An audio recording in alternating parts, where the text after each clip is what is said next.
ब्रह्ममुरारिसुरार्चितलिङ्गं निर्मलभासितशोभितलिङ्गम्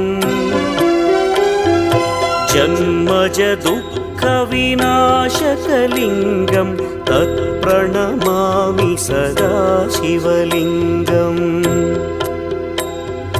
देवमुनिप्रवरार्चितलिङ्गं कामदहन करुणाकरलिङ्गम्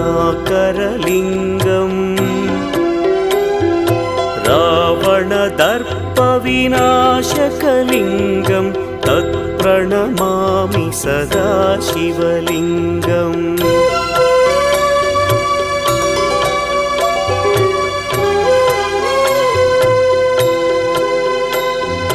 सर्वसुगन्धसुलेपितलिङ्गं बुद्धिविवर्धकलिङ्गम्